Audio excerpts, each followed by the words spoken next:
Buffy the Vampire Slayer turns 20 today, so I thought an appropriate video would be a look back at some of my favorite episodes.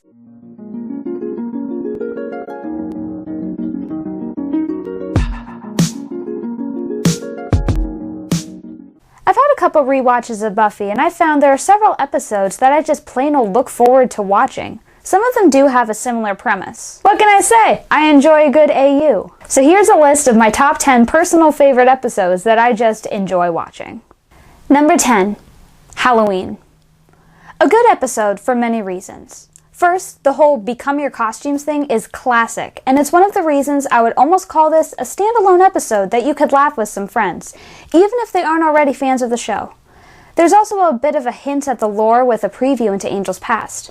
There are lasting consequences of this episode as well, including the introduction of Ethan Rayne and Ripper, Xander becoming a soldier, and Oz noticing Willow again.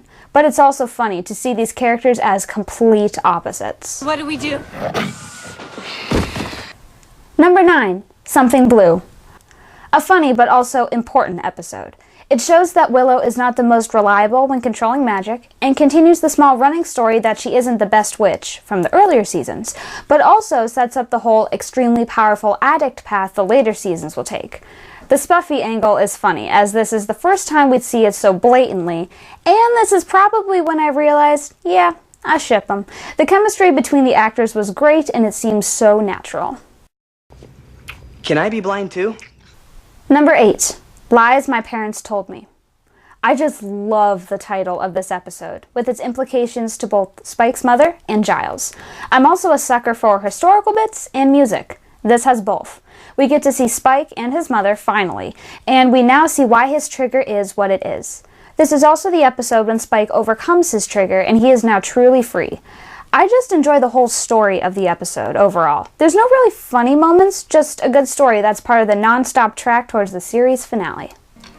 Early one morning, just as the sun was rising, I heard a young maid sing. That's a nice little song you got there. Number 7, Hush. It's very scary, but very good. I enjoy the silence aspect of it, and it makes you think about how you would deal with a situation like that. Some parts are funny, but it also has a genuine bit of horror to it. That's the perfect monster. You get trapped, but you can't call for help. It's just good entertainment, and I might even call it a one-off that one could use to get people into the show, sort of like Blink for Doctor Who. And really, when's the last time you saw a partly silent episode of a TV show? Several important things managed to happen as well, like Willow and Tara meeting and doing magic together, and Riley catching Buffy. This one I always look forward to watching.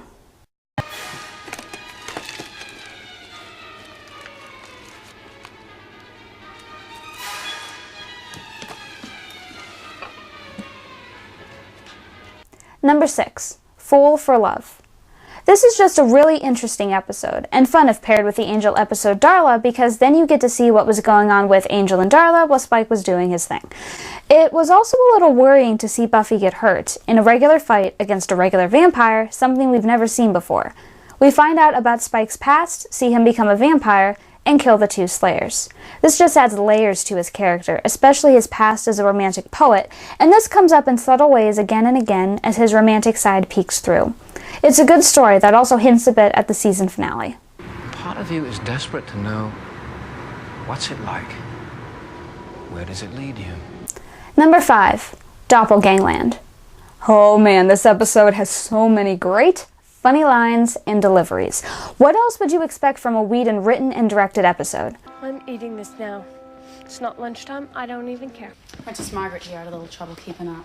Did you try looking inside the sofa in hell? Now, if you'll excuse me, I have someone else's homework to do.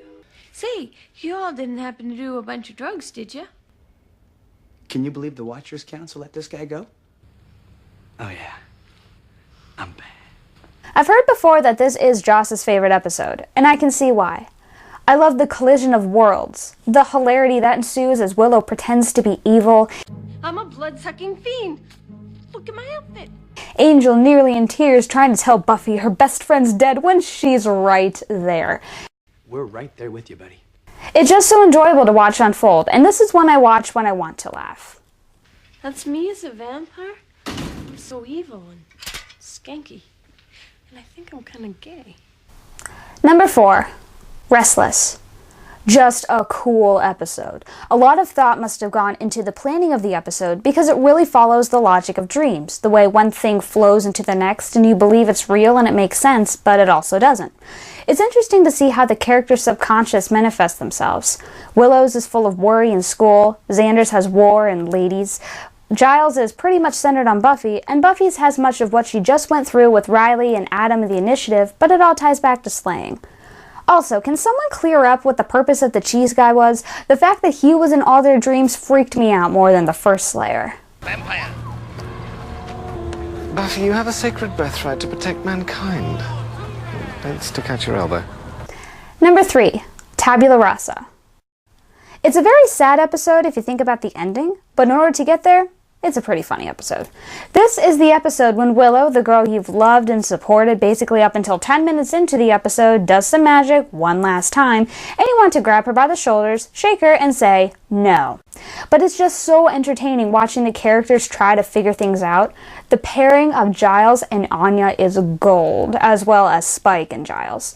There's also the moment when Dawn calls Xander Alex. I don't know why I love that, I just do. A vampire with a soul? Oh my god, how lame is that? Number 2. Band Candy. This is a hilarious episode that I always look forward to, and I'm not sure if there's one exact reason why. The hilarity comes from the adults acting like children and the teens having to act like adults and figure everything out. Ethan Rayne is back in his sliminess, and he's just a fun bad guy to watch, knowing he's got his evil plans, but nobody in the Scooby Circle ever gets permanently hurt. It's also got some of the best Snyder lines. Oh, I am so stoked! Oh, Summers, you drive like a spaz! I can do that. I took Taekwondo at the Y.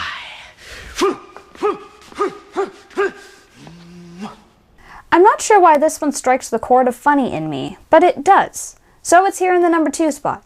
And I bet you can guess number 1. Listen to me. No, you listen to me. I'm your watcher, so you do what I tell you. Now, sod off. Number 1. Once More with Feeling. Is this really a surprise to anyone? It's the musical episode. I love the fact that it's jam-packed with humor and gut punches and has a semi-happy ending. I love musical stuff that I can actually sing. I love the fact it's a musical and isn't just a random one-off, but arguably one of the most important episodes in the canon. I love the addressing of issues and the irresolution of other conflicts. I just love it. So did anybody, last night, did anybody, burst into song? Well, there you go, my top 10 favorite Buffy episodes. What are some of yours? Did I get them? Leave me a comment and let me know. See you next time, and remember, embrace your creative side.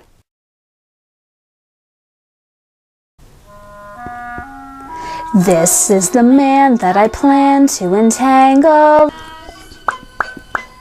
What's in this place that we can weather? I touch the fire and it freezes me. Where do we go from here?